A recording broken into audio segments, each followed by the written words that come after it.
आज जब मनमोहन सिंह हमारे बीच नहीं रहे तो वाकई इतिहास को उनको आंकने का वक्त आ गया है। जब इतिहास उन्हें आंकेगा तो निश्चित रूप से याद करेगा कि बतौर वित्त मंत्री मनमोहन सिंह ने भारत की अर्थव्यवस्था को तब संकट से उबारा जब उनकी पूर्ववर्ती सरकार देश को सोना तक विदेश में गिरवी रख चुकी थी। आज हम आपको अखंड भारत के पूर्व प्रधानमंत्री डॉक्टर मनमोहन सिंह के बारे में कुछ खास बातें बताने जा रहे हैं, जिनके बारे में हर कोई जानने को काफी उत्सुक रहता है। मनमोहन सिंह की प्रारंभिक शिक्षा उर्दू संकाय में Khalsa high school for boys Peshawar British Bharat में हुई थी। बताया जाता है कि भारत पाकिस्तान के विभाजन के बाद उनका पूरा परिवार अमृतसर चला गया, जहां उन्होंने हिंदू कॉलेज अमृतसर में अपनी आगे की पढ़ाई जारी रखी। आपको ये जानकर काफी हैरानी होगी कि मात्र 13 वर्ष की उम्र में ही मनमोहन सिंह ने राजनीतिक गुण सीख लिए थे। पेशावर में Khalsa high school for boys में अपने स्कूल के दिनों के दौरान मनमोहन सिंह ने वाद विवाद प्रतियोगिता में भाग लिया और इसके साथ ही उन्होंने स्कूल में आयोजित हॉकी फुटबॉल प्रतियोगिता में भी भाग लिया। वही बड़े नेता जगह जगह जाकर अपने विकास मॉडल की तारीफों के फूल भी पाम रहे। ये एक ऐसा मॉडल है गुजरात का जिसकी सफलता संदेह में है। खास तौर पर गरीबों और समाज के कमजोर तबकों के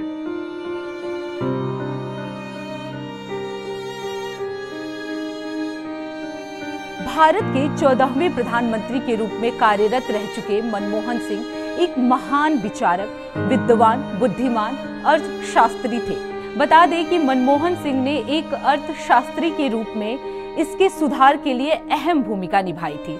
जिस समय मनमोहन सिंह भारत देश की राजनीति में उतरे थे, उस समय भारत देश की अर्थव्यवस्था बेहद ही खराब स्थिति में थी और संपूर्ण देश आर्थिक तंगी के दौर से गुजर रहा था।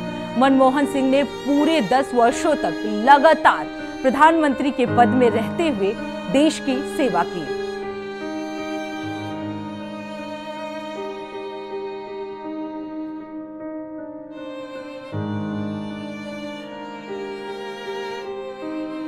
And I am reminded of a couplet by Iqbal, मिट गए मिस्र, यूनान और रोमा, कायम है अब तक लेकिन कायम है अब तक नामो निशान हमारा।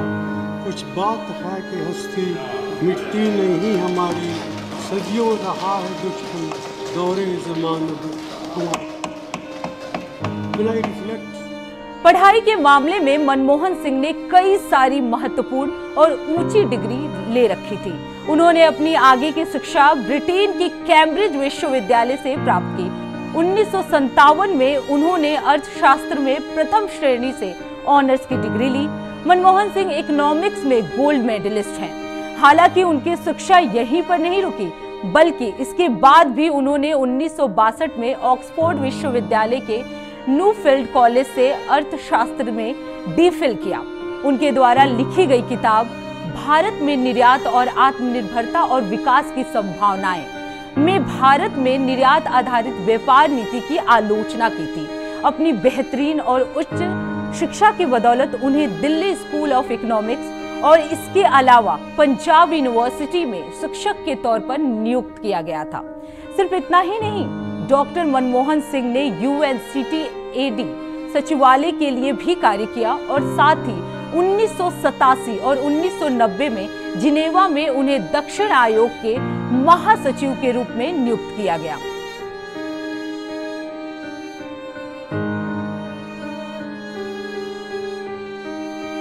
हम विपक्षी दलों की और उनकी सरकारों की नीतियों की आलोचना जरूर करेंगे, क्योंकि हम उनसे असहमत हैं, लेकिन हमें अपना संयम खोकर विपक्षी नेताओं के विरुद्ध ऐसे शब्दों का प्रयोग नहीं करना चाहिए जो अपमानजनक हो और हमारी पार्टी के गरिमा के विरुद्ध हो। इस विषय पर हम बीजेपी से खास तौर पर अलग रहना है। जिसके कुछ नेता दूसरी पार्टी के नेताओं और मुख्यमंत्रियों के विरुद्ध खराब भाषा का प्रयोग कर रहे। आपकी जानकारी के लिए बता दें कि वर्ष 1971 में डॉक्टर मनमोहन सिंह वाणिज्य मंत्रालय में आर्थिक सलाहकार के रूप में शामिल हुए। इसके बाद 1972 में उनकी नियुक्ति वित्त मंत्रालय में मुख्य आर्थिक सलाहकार के रूप में हुई। डॉक्टर सिंह ने वित्त मंत्रालय के सचिव, योजना आयोग के उपाध्यक्ष, भारतीय रिजर्व बैंक के अध्यक्ष, प्रधानमंत्री के सलाहकार और विश्वविद्यालय अनुदान आयोग के अध्यक्ष के रूप में भी काम किया। मनमोहन सिंह के विलक्षण योगदान के लिए उन्हें भारत के आर्थिक नवीनीकरण का आधारभूत निर्माता भी कहा जाता है।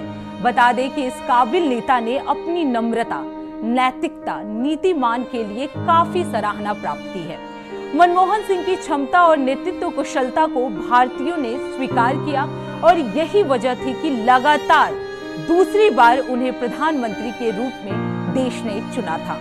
मनमोहन सिंह वर्ष 1998 से 2004 तक राज्यसभा में भाजपा सरकार के दौरान विपक्ष के नेता भी रहे।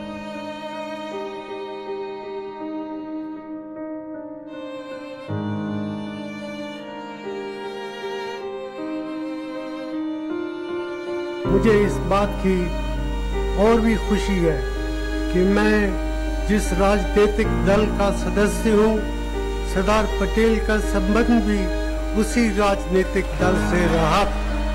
हम सबका ये कर्तव्य बनता है कि हम अपने देश की जनता को और खासकर नौजवानों को सरदार पटेल के जीवन और उपलब्धियों से और बेहतर तरीके से वाकिफ कराएं। सबसे पहले आपको बता दें कि साल 1985 में राजीव गांधी के शासनकाल में मनमोहन सिंह को भारतीय योजना आयोग का उपाध्यक्ष नियुक्त किया गया। उन्होंने इस पद पर लगातार 5 वर्षों तक काम किया, जबकि 1990 में उन्हें प्रधानमंत्री के आर्थिक सलाहकार का पद दे दिया गया था। बताया जाता है कि जब भी पीवी नरसिम्हा राव प्रधानमंत्री बने थे, उस दौरान तो उन्होंने मनमोहन सिंह को 1991 में अपने मंत्रिमंडल में सम्मिलित करते हुए वित्त मंत्रालय का स्वतंत्र प्रभार भी सौंप दिया। उस वक्त देश की आर्थिक स्थिति बहुत ही खराब थी, जिसको देखते हुए मनमोहन सिंह ने देश की आर्थिक स्थिति में सुधार लाने के लिए कई देशों के दौरे भी किए।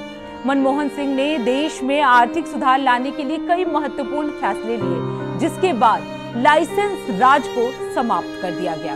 इसकी वजह से उद्योगों को कोई भी तब्दीली करने से पहले सरकार से अनुमति लेनी पड़ती थी। इस कदम से निजी उद्योग जगत को भी बहुत फायदा हुआ।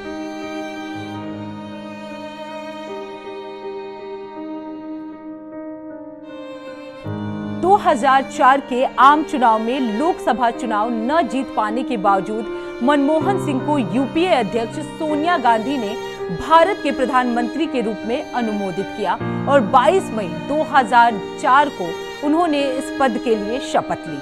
अपनी साफ सुथरी और ईमानदार छवि के चलते बहुत ही जल्दी वो आम जनता में काफी लोकप्रिय हो गए। वित्त मंत्री पी चिदंबरम के सहयोग से मनमोहन सिंह ने व्यापार और अर्थव्यवस्था के विकास की दिशा में कई महत्वपूर्ण काम किए। 5 वर्षों के अपने सफल कार्यकाल के बाद दोबारा से उन्होंने 22 मई 2009 को प्रधानमंत्री पद के लिए शपथ ली। हालांकि वर्ष 2014 के आम चुनावों के दौरान भारतीय जनता पार्टी ने भारतीय राष्ट्रीय कांग्रेस पार्टी को बुरी तरह से हराया, जिसके बाद मनमोहन सिंह ने 17 मई 2014 को भारत के प्रधानमंत्री के पद से इस्तीफा दे दिया था। पद्म विभूषण से भी सम्मानित हो चुके हैं मनमोहन सिंह।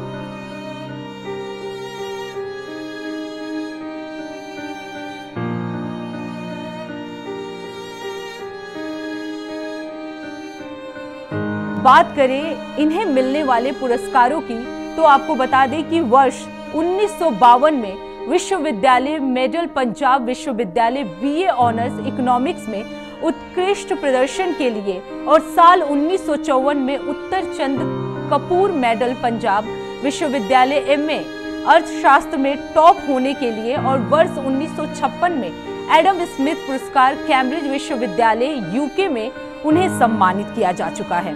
इसके अलावा साल 1987 में पूर्व प्रधानमंत्री डॉक्टर मनमोहन सिंह को भारत सरकार द्वारा पद्म विभूषण पुरस्कार से भी सम्मानित किया गया।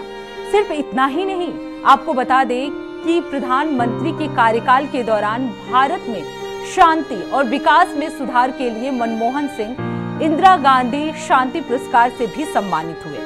मनमोहन सिंह के परिवार में उनके अलावा उनकी पत्नी श्रीमती गुलशरण कौर और 3 बेटियां हैं।